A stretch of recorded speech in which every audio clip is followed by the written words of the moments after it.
Hello, welcome to this video tutorial that's going to be on, the difference in structures between analysing a single persuasive piece and multiple persuasive pieces at the same time. And let me tell you first of all, great news, the planning structure hasn't changed much. Sorry, I'm just destroying my desk.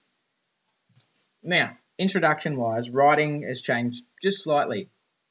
All right, first of all, you need to, as always, introduce and briefly explain the issue that's been discussed. All right. The second step, of course, is introducing the text that you will be responding to. Now, obviously, you're responding to multiple texts here. Great thing about the almanac is it comes with excellent examples like this one here.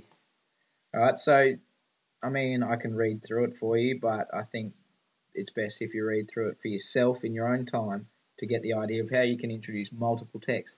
The conventions don't change, it's just that you're talking about two or three instead of one. Now, your body paragraphs. The structure, again, hasn't changed a lot. Now, the preferred structure here is, first of all, separate your three texts, or two or three texts, and talk about them in separate body paragraphs. State which text you're talking about. State what the contention is. Identify and explain the major or most influential techniques. And then make a quick statement about how effective the text is as a piece of persuasive writing. Your conclusion, this is where it gets good. You restate the issue that the texts are about, the multiple texts. So you'll have three body paragraphs talking about the different texts. If you only have two texts to study, then my suggestion would be that the third body paragraph is where you go into the major comparison, right? Talking about which text is saying what and which one is saying it better and using examples and evidence to prove why. Now, your conclusion, restate the issue, repeat the techniques briefly, like within a sentence that each writer has used, and talk about the overall purpose that it's achieving. Explain if you think the articles are effective, or if you've done that in your third body paragraph, then what you do is just quickly restate which one you think is the most effective, and of course looking at A and B, and then you leave us with your closing statement about the issue in general. All right. The structure hasn't changed a lot really, and my best bit of advice would just be make sure you bring the almanac with you and make sure you've read through it to prepare. Sorry for the accidental zoom in there. Now, if we go over, these are my two possible structures. This first one, option one, keeping it simple, is the structure that the almanac suggests, and that is each body paragraph should analyse a separate text. All right, so body paragraph 1, analyse the persuasive techniques of the first text. Body paragraph 2, analyse the persuasive features or techniques. I just noticed that inconsistency of the second text. Body paragraph 3, all right, and this is specifically if you only have two texts. If you have a third text, you would repeat body paragraph 1 and 2.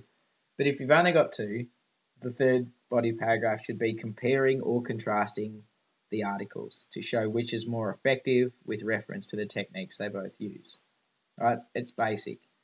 I reckon that's almost easier than trying to decide what goes in your body paragraph if you're analysing one article by itself. Now, option 2 is what I call the combination analysis, and I love it. It's difficult to master, however. So if you only feel comfortable with option 1, that's fine.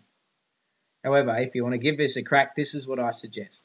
In all your body paragraphs, 1, 2, and 3, what you should be doing is grouping together persuasive techniques between the 2 or 3 texts that you have read. You want to group them together under the categories that they are the same or similar techniques, or they might be different techniques that are achieving a very similar effect on the reader.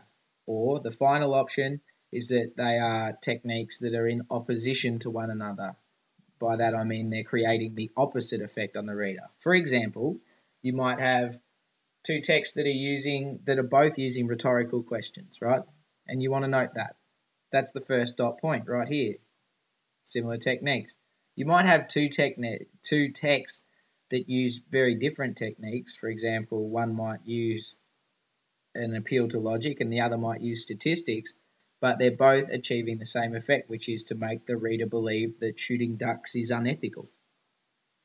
Now, the final option, techniques that are in opposition by creating the opposite effect, would be, again, you might have someone using statistics and someone might be using an appeal to logic, but instead this time, one of them saying that shooting ducks is ethical, the other one is saying that it's not ethical to shoot ducks. So, opposite effect on the reader. And then ultimately you'll discuss which you think is the most effective text in the conclusion. Look, that's pretty much it. I hope that clarified a few things. Please read through the almanac again, and that gives you a really good outline of option 1. If you have any questions about option 2 or you want to give it a go, please feel free to ask me. Thank you very much for watching.